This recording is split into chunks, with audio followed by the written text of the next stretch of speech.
तो पुष्कर इस वीडियो में आपको सीखना है क्या कि कैसे हम इंग्लिश को पढ़ें। ठीक है, कुछ रूल्स मैं आपको बता रहा हूँ जो इंग्लिश को रीड करने के लिए आपका काम आएंगे। ठीक है, तो रूल नंबर 1 क्या है बच्चों? अपॉन। इस वर्ड को ध्यान से देखें। अपॉन में आप देखेंगे यूपी, यानी स्टार्टिंग में क्या आ रहा है? यूपी। और यू को आप क्या पढ़ेंगे? आ पढ़ेंगे। क्या पढ़ेंगे? आ। क्या पढ़ेंगे? आ। तो ये क्या बन जाएगा? अप। क्या बन जाएगा? अप। जब भी कभी स्टार्टिंग में आप यूपी यानी मतलब किसी भी वर्ड में यू और पी साथ में है तो उसको कैसे पढ़ेंगे? अप। अप पढ़ेंगे उसको। क्या पढ़ेंगे? अप। ठीक है। इसी तरह से गोल्डन, इस वर्ड को देखेंगे। इस वर्ड में लास्ट में आ रहा है E N. E N. E N में आपको ई का साउंड नहीं जोड़ना है। ई का साउंड क्या है? साइलेंट है। ठीक है। इसी तरह से अगर कोई और वर्ड हो, ठीक है, तो उसमें आपका अगर ई एन लास्ट में आता है तो उसको क्या करना है? आपको ई के साउंड को नहीं ऐड करना है। ले में आप देखेंगे वाई जो है वो साइलेंट है। ला ए ले। ठीक है। होली में एल के बाद अगर वाई आता है तो उसको क्या पढ़ा जाता है? ली। जितने भी वर्ड्स जिनके अंदर जिसमें लास्ट में एल वाई आता है तो उनको आपको वाई को जो है उसमें क्या पढ़ा जाएगा? ई पढ़ा जाएगा। तो ली, होली।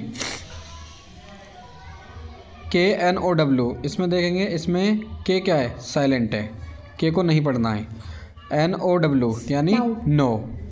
उसके बाद KNOW ये लिखा हुआ है, इसमें के साइलेंट है तो नो लिज। अब इसमें देखिए DGE आ रहा है। DGE आ रहा है, इसका मतलब क्या है? इसका मतलब ये है कि डी साइलेंट है।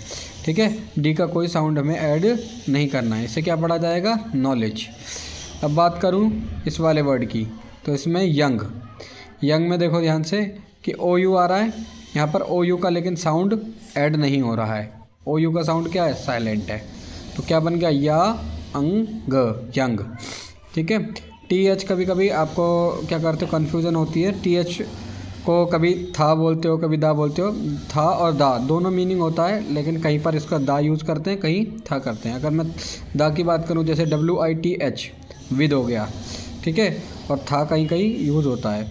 अब बात करूँ फैच मतलब होता है लाना। वैसे फैच को ध्यान से देखेंगे FETCH, इसमें टी ऐड है सी के साथ में। तो जब भी कभी TCH इस तरीके से आएगा तो आपको क्या समझना है कि टी का जो साउंड है वो ऐड नहीं होगा। टी को क्या रखना है? साइलेंट रखना है। HUT, हट।